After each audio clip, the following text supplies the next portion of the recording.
Hello students, today we are going to do the poems from a textbook First Flight. The first poem that we are taking today is Dust of Snow. The poem Dust of Snow is very symbolic in nature. A lot of symbolism is used in the poem Dust of Snow. First of all, in the very first line, we see that a crow is mentioned. Crow, snow, and hemlock tree. These three things are symbolic in nature. In poetic language, snow signifies sadness. Snow, cold, darkness, jungle, these are all negative symbols in a poem. So the title itself, Dust of Snow, that means some sort of particle of sadness. It shows that the poet is in a very sad mood. When the poem starts, the way a crow shook down on me the dust of snow from a hemlock tree. Hemlock tree is a poisonous tree. Hemlock is a very toxic tree. It resembles a Christmas tree. It looks like a Christmas tree. Christmas tree, on the other hand, is an evergreen tree which is symbolic of happiness, and hemlock tree is just the opposite of a Christmas tree. It is symbolic of something very sad. So here the poem, when the poet starts the poem, the way a crow shook down on me the dust of snow from a hemlock tree. Now, when the poet says dust of snow, it does not mean actually dust particles. Dust here is a verb, dusting, jhadakna. Maybe the crow, when it sat on a tree, the crow itself was covered with snow.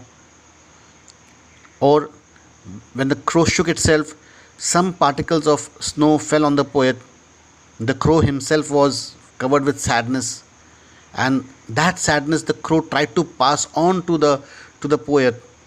Or perhaps the crow, when it sat on the branch of a tree, the movement of the crow shook down some sort of dust of snow, particles of snow on the poet.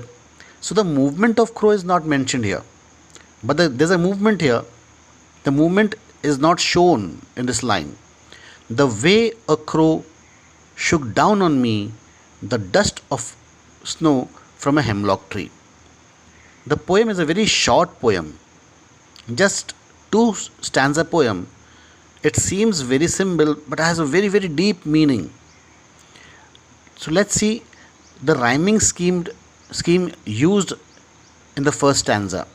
It's a very simple rhyming scheme. A B, crow, me. Crow and snow are matching, me and tree are matching. So we get a very simple rhyming scheme of A B in the first stanza. Then the figure of speech used, the literary devices used in the poem, the first thing which comes to my mind is enjambment. What is enjambment? Enjambment means when the line of a poem is continued to the next line. When no punctuation marks are used in a poem, it is called as an enjambment. You can see the way a crow shook down on me the dust of snow from a hemlock tree.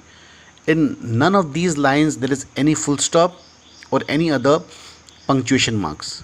Such a sentence, such a poem is called as an enjambment. The way a crow shook down on me the dust of snow from a hemlock tree. This is a literary device known as enjambment.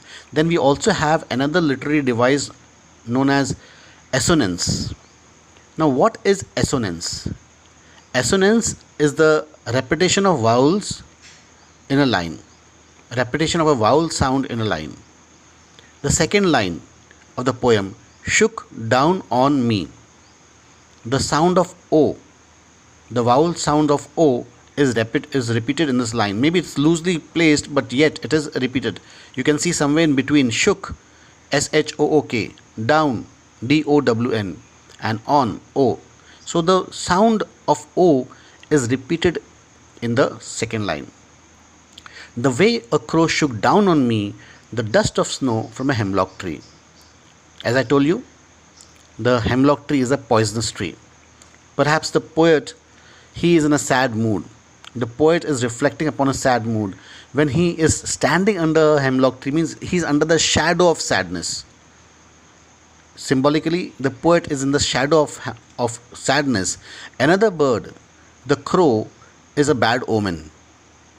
The crow is supposed to be a bad omen in towards the Western culture. We see we when we are reading an English poem, we have to keep the Western culture in mind. According to the Western culture, the crow is a bad omen, is a bad sign. The crow is associated with witchcraft, with sorcery. So here again, two negative things are shown at the very beginning of the poem. At the very first stanza of the poem, the crow is a negative thing, hemlock tree is a negative thing. The poet supposed to be in a bad mood, in a sad mood. But this incident of the crow sitting and shaking down dust of snow or dusting the snow on the poet changes his mood, has given my heart a change of mood, and saved some part of a day I had rued. Rued means spoiled. So again, in the second stanza, what we see suddenly there's a change in mood. The second stanza brings in the change in the mood of the poet. From being sad, he has now seen the positive side of life. He has moved from sadness to happiness. Again here, there is again the literary device which I would like to bring out, the rhyming scheme. Let's take the rhyming scheme again first. The rhyming scheme is CD, heart, part, mood, rude. In this way, the second stanza gives us a rhyming scheme of CD, has given my heart a change of mood and saved some part of a day I had rued. Now, in this stanza, we pick up consonance. What is consonance? Consonance is the repetition of consonants. Like we had assonance. Assonance is the repetition of vowel sounds. Consonance is the repetition of consonants. It may or may not be at the beginning or end of the word. It can be placed anywhere. Here we see in the last line of the poem, of a day I had rued. The sound of d, the sound of d is repeated here. That is consonance. Of a day I had rued. So here the sound of d is being repeated. So that is a figure of speech known as consonance. We also have alliteration. In the first line of the second stanza, has given my heart. Though the word has and heart are placed far apart, yet the sound of h is repeated, has and heart. So that is alliteration. And in the second last line of the poem, and saved some part, the sound of sir, saved some, the sound of s is repeated. So we have alliteration here. So what lesson do we take from this poem? We take a lesson that we should not take things for granted. Just because they symbolize sadness, we should not take it for something which is very sad. So it's a lesson learned that though things which looked very gloomy, which looked very sad, these very things brought a change in the heart of the poem, of the poet Robert Frost. So what have we seen here in this poem? We saw the poem is a symbolic poem. It symbolizes object, person or situation with another things which symbolizes an object, person or situation with which has another meaning, that is called as symbolism. Imagery, we have seen the images here, which something that creates a visual that represents in our mind. This poem is also very imagery. We can literally see, we can imagine a crow sitting on a hemlock tree and particles of snowflakes falling on somebody standing. The poet is standing under a hemlock tree. That is the symbol of, that is the image that comes to our mind of the hemlock tree. तो उम्मीद करता हूँ कि आपको ये poem समझ में आई होगी, है ना. For those who have not followed me, I try to explain the poem in Hindi. Dust of snow. तो यहाँ पे जो पोएम जो दिया है डस्ट ऑफ स्नो, ये डस्ट का मतलब मिट्टी नहीं है, धूल नहीं है. ये एक कार्य है. जब यहाँ पर जो कौवा जो है, कौवा किसी पेड़ के ऊपर जब बैठता है तो उसके जो मूवमेंट से जो स्नो तितर बितर होता है, उसमें से कुछ हिस्सा स्नो का, कुछ पार्टिकल्स, कुछ फ्लेक्स जो है वो पोएट के ऊपर गिर जाते हैं. तो इसे डस्टिंग कहते हैं. झड़कना, जब हम बोलते हैं झड़कते हैं, तो हो सकता है जब कौवा आके उस टहनी पर बैठा होगा तो उसने अपने आप को झटका होगा. उसके झटकने से कुछ स्नो उसके शरीर में से, उसके पंखों में से स्नो जो है वो पोएट के ऊपर गिरे होंगे. या फिर ऐसा भी हो सकता है जब वो टहनी के ऊपर बैठा है, उसकी टहनी के ऊपर जब उसका हल्का सा वजन पड़ा होगा, उससे जो हरकतें हुई है, उससे जो स्नो गिरा है वो पोएट के ऊपर जाकर गिरा है. तो यहाँ पर ये जो पोएम जो है बहुत ही सिंबॉलिक है. सिंबॉलिक क्यों है? क्योंकि यहाँ जो हमें वेस्टर्न कल्चर के हिसाब से देखना है, जब हम वेस्टर्न कल्चर के हिसाब से जब हम इंग्लिश पोएम पढ़ते हैं तो हमें वेस्टर्न कल्चर को अपने मन में रखना पड़ता है. क्योंकि जो पोएट जो है वो अपने कल्चर के हिसाब से सोच के पोएम लिखता है. तो यहाँ पर स्नो, हेमलॉक ट्री और क्रो, ये तीनों जो है ये नेगेटिव एस्पेक्ट्स है. क्रो जो होता है वो सॉसरी में जादूगर, चुड़ैल, इनके पास जो होते हैं, जो जादूगरनी होती है उनके पास में कौवा होता है. कौवा जो होता है इनका संदेश वाहक होता है. वह किसी के पास अपना जादू टोना भेजना है तो कौवे के द्वारा भेजते हैं. तो ये कौवा जो होता है एक बैड ओमेन है, एक बैड साइन है. वैसे ही स्नो जो होता है ये सैडनेस का प्रतीक होता है. सनशाइन जो होती है वो खुशी का प्रतीक होता है. और स्नो, कोल्ड, रात, ये सब जो होता है कवि की भाषा में ये सैडनेस का प्रतीक होता है. और हेमलॉक ट्री एक जहरीला पेड़ है. तो यहाँ पर तीन चीज़ जो है हमें दिखाई देते हैं. क्रो है बैड ओमेन, स्नो है सैडनेस, और हेमलॉक ट्री पॉइजनस. ये तीन चीज़ जो है वो पोएट का मूड जताता है कि पोएट जो है वो बहुत ही सैड मूड में है, नेगेटिव मूड में है. तो पोएट जब इस पेड़ के नीचे खड़े हैं, इसका ये मतलब है ये सैडनेस से घिरे हुए हैं, ये नेगेटिव थॉट्स से घिरे हुए हैं. तो इसलिए ये पोएम जो है बहुत ही सिंबॉलिक है. The way a crow Shuk down on me the dust of snow from a hemlock tree. यहाँ पर हम कुछ पोएटिक डिवाइस पकड़ते हैं. तो पहला जो पोएटिक डिवाइस जो मैं आपको बताना चाहता हूँ वो एंजैम्बमेंट है. एंजैम्बमेंट एक ऐसा पोएटिक डिवाइस होता है जहाँ पर पोएम में कहीं पर भी पंक्चुएशन मार्क्स का उपयोग नहीं होता है.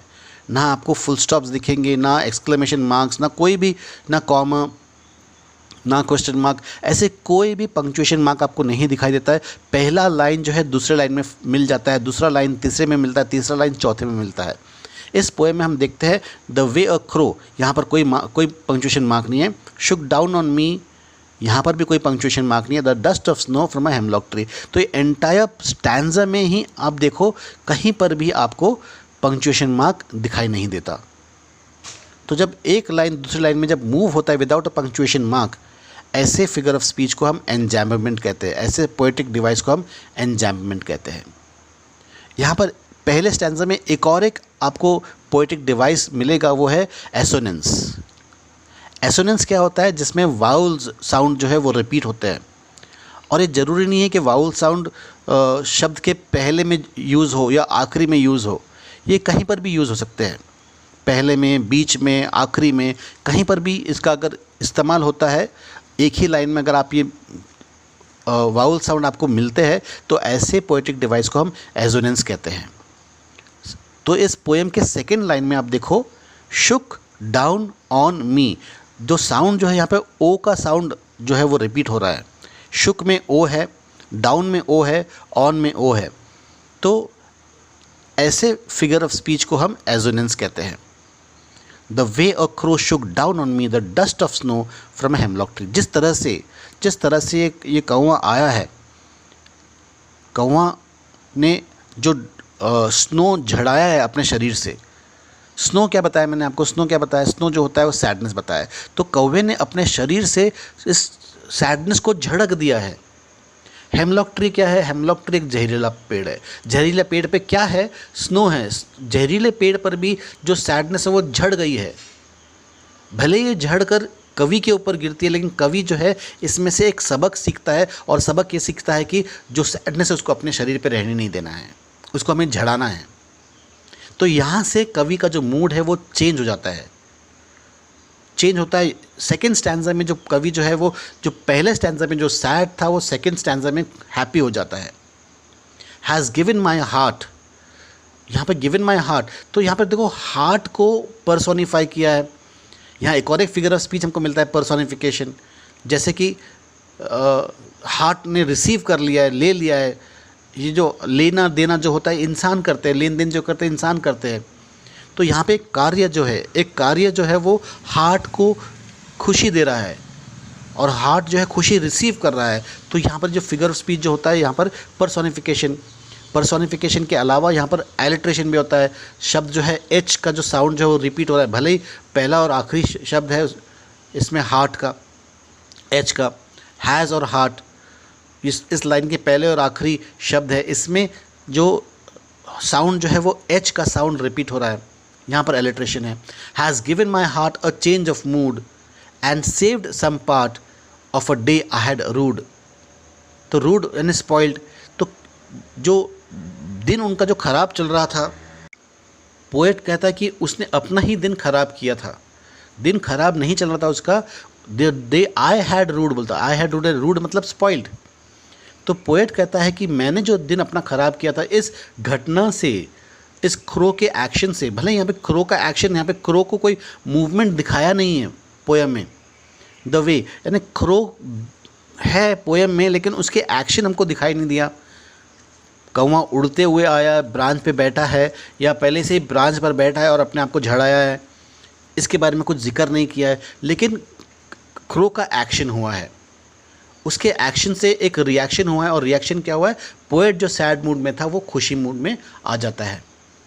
यहाँ पर हम एक और एक फिगर ऑफ स्पीच ले सकते हैं, या पोएटिक डिवाइस ले सकते हैं। इस पोएटिक डिवाइस का नाम है कॉन्सोनेंस। कॉन्सोनेंस जो है ये एसोनेंस का रिवर्स है, एसोनेंस का ऑपोजिट है। एसोनेंस में वाउल साउंड्स का यूज़ होता है, वाउल साउंड्स रिपीट होते हैं, और कॉन्सोनेंस में कॉन्सोनेंट्स रिपीट होते हैं। ये वही है, कॉन्सोनेंट ज़रूरी नहीं है कि वो शब्द के पहले में आ जाए, ये शब्द के बीच में भी आ सकते हैं, आखिरी में भी आ सकते हैं, शुरुआत में भी आ सकते हैं। तो आखिरी जो लाइन है, लास्ट लाइन में जो हम देखते हैं, of a day I had rued, यहाँ पर ड का उपचार जो है, जो ड का जो साउंड है वह रिपीट होता है। डे हैड रूड, ड का जो साउंड रिपीट होता है, इसे हम कॉन्सोनेंस कहते हैं। ऐसे फिगर ऑफ स्पीच को हम कॉन्सोनेंस कहते हैं। और एंजाममेंट भी है इस स्टैंजा में। यहाँ इस स्टैंजा में भी हम देखते हैं कि केवल और केवल पोएम ख़त्म होने के बाद ही पूर्ण विराम का इस्तेमाल हुआ है, फुल स्टॉप का इस्तेमाल हुआ है। Has given my heart a change of mood, ये एक फ्लो में आ गए हैं। ये एक लाइन जो है दूसरी लाइन में अपने आप मिल जाती है। जब पहली लाइन दूसरी लाइन से मिलती है बगैर कोई पंक्चुएशन मार्क्स के, इसे हम एंजाम्पमेंट कहते हैं। तो यहाँ पर एंजाम्पमेंट है, एलिट्रेशन है, पर्सोनिफिकेशन है, कॉन्सोनेंस है, इतने सारे आपको पोएटिक डिवाइस मिलते हैं। अगर हम राइमिंग स्कीम देखते हैं तो यहाँ पे सी डी राइमिंग स्कीम आता है। पहले स्टैंजा में ए बी राइमिंग स्कीम आ गया, दूसरे स्टैंजा में सी डी राइमिंग स्कीम आता है। हार्ट और पार्ट ये राइम करते हैं, मूड और रूड ये राइम करते हैं। तो बहुत ही मीनिंगफुल पोएम है। पोएम भले ही बहुत छोटा हो, केवल 2 स्टैंजा का पोएम है, लेकिन इसमें बहुत गहरा मीनिंग है। उम्मीद करता हूँ कि आप इस पोएम से कुछ सबक अपने लिए सीख जाते हैं। सबक क्या है? सबक क्या मिलता है कि जे दिसतं तसं नसतं, जैसा दिखता है वैसा होता नहीं है। यहाँ पर सिंबॉलिज्म दिखाया, स्नो दिखाया है, क्रो दिखाया है, हेमलॉक ट्री दिखाया, ये सब नेगेटिव दिखाया है, लेकिन इस नेगेटिव में से भी पोएट ने अपने आप के लिए पॉजिटिव निकाला है। तो हम don't take things for granted. आप अगर कोई चीज़ को ग्रांटेड लोगे, if you take things for granted, then things seem very dull, very unlively. इस पोएम से 2 छोटी छोटी कहानियाँ मेरे मन में आई है और वो कहानियाँ मैं आपको बताना चाहता हूँ। बहुत सिंपल कहानियाँ हैं, लेकिन जैसा ये पोएम दिखने के लिए बहुत सिंपल था लेकिन बहुत गहरा मीनिंग था, वैसा ही 2 छोटी छोटी कहानियाँ हैं मेरे पास में। एक कहानी है ऑयस्टर का। ऑयस्टर जानते हैं ना, शीप जिसमें मोती होते हैं। जो शीप जो होता है, जो कॉन्च जो होता है जिसमें हमें मोती मिलते हैं, ये ऐसे एक ऑयस्टर की कहानी है। तो ये कहानी ऐसी है कि एक ऑयस्टर जो होता है समुद्र की गहराई में होता है और अचानक से इस ऑयस्टर की नज़र एक मोती के ऊपर पड़ती है, लेकिन ये मोती ऑयस्टर के अंदर नहीं है। ये मोती जो है किसी ऑयस्टर से निकलकर गिरकर समुद्र की गहराइयों में, चट्टानों के बीच में, जो क्रिवाइस था, क्रैक था, उस चट्टानों के बीच में जाके फंसी हुई थी। काफ़ी अच्छा खासा बड़ा मोती था, बहुत ही मूल्यवान मोती था ये। इस ऑयस्टर को पता है कि इंसान जो है मोती के तलाश में समुद्र में उतरते हैं और ऑयस्टर्स को उठाकर ले जाते हैं कि ताकि ऑयस्टर के अंदर अगर उन्हें कुछ मोती मिल जाए तो उसको निकाल ले। तो ऑयस्टर के मन में एक स्कीम आता है, एक प्लान आता है। ऑयस्टर इस मोती को बड़े मुश्किल से उस क्रिवाइस में से, उस क्रैक में से इस मोती को निकालता है। इस मोती को निकालकर वह ऑयस्टर क्या करता है, अपने पास में एक पत्ते के ऊपर रख देता है, ये सोचकर कि इंसान जब आएगा तो इस मोती को वो लेकर चले जाएगा और ऑयस्टर को बख्श देगा। लेकिन ऐसा नहीं होता है। जब एक स्विमर जो आता है, डाइवर जो है डाइव करके आता है, फ्रॉगमैन जो है ना, फ्रॉगमैन किसे, इनको फ्रॉगमैन कहते हैं। जो डाइवर्स जो होते हैं इन्हें फ्रॉगमैन कहते हैं, क्योंकि उनके जो फुटवेयर जो होता है बिल्कुल मेंढक के पैरों की तरह दिखता है। वो फ्रॉगमैन आता है और फ्रॉगमैन क्या ढूंढ रहा है? मोती नहीं ढूंढ रहा है, फ्रॉगमैन ऑयस्टर ढूंढ रहा है। उसकी आंखें जो है वो केवल ऑयस्टर को देखने के लिए ये होती है, ट्रेंड होती है, क्योंकि उसको पता है कि ऑयस्टर के अंदर मोती होते हैं। तो मोती बाजू में पड़ा है, लेकिन ये फ्रॉगमैन जो आता है वो मोती नहीं देखता है, वो आकर ऑयस्टर को उठाकर लेकर चले जाता है। तो समस्या क्या है? समस्या हमारे देखने का तरीका है, हमारा नज़रिया है। अगर वाकई में इस सी डाइवर को मोती चाहिए होता था तो वो मोती को क्यों नहीं उठाया? वह मोती नहीं ढूंढ रहा था, वो ऑयस्टर ढूंढ रहा था जिसमें मोती होता है। तो हम क्या देखते हैं, हमारा नज़रिया क्या है, इसके ऊपर काफ़ी कुछ निर्भर करता है। तो ये कहानी आपको बड़ी अटपटी सी लगी होगी, लेकिन इस कहानी में वही मीनिंग है जो ये पोएम में है, डस्ट और स्नो। एक और एक कहानी मैं आपको सुनाना चाहता हूँ, छोटी सी, ये भी छोटी कहानी है, ज़्यादा समय आपका नहीं लूँगा मैं। ये कहानी एक ऐसे हंटिंग डॉग की है जो चमत्कारी है।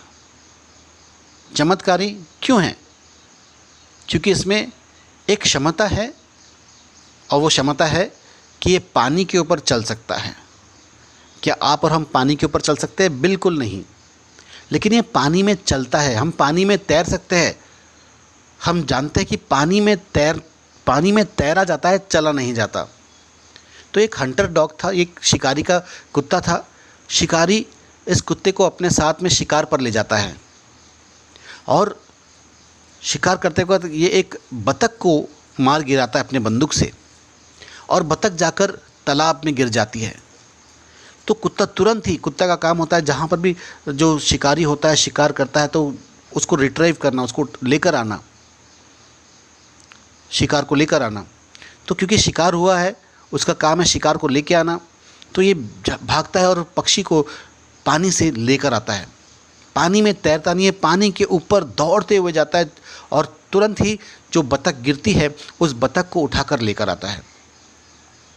शिकारी बड़ा आश्चर्यचकित हो जाता है देखकर ये बात।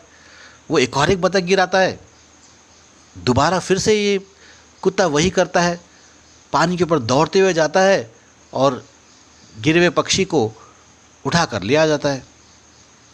अगले दिन ये शिकारी अपने पड़ोसी को लेकर आता है अपने साथ में। उसका जो पड़ोसी होता है उसको भी शिकार पर लेकर आता है और फिर से उसके सामने वो फिर से एक बतख को मार गिराता है। कुत्ता वही करता है, दौड़ते दौड़ते जाता है और शिकार को उठाकर लेके आ जाता है। तो शिकारी अपने पड़ोसी से पूछता है, तुमने कुछ देखा है? शिकारी अपने पड़ोसी से पूछता है, तुमने कुछ नोटिस किया है? तो पड़ोसी बोलता है, हाँ। कहता है, ये कुत्ते को तो तैरना ही नहीं आता है। क्या कहता है?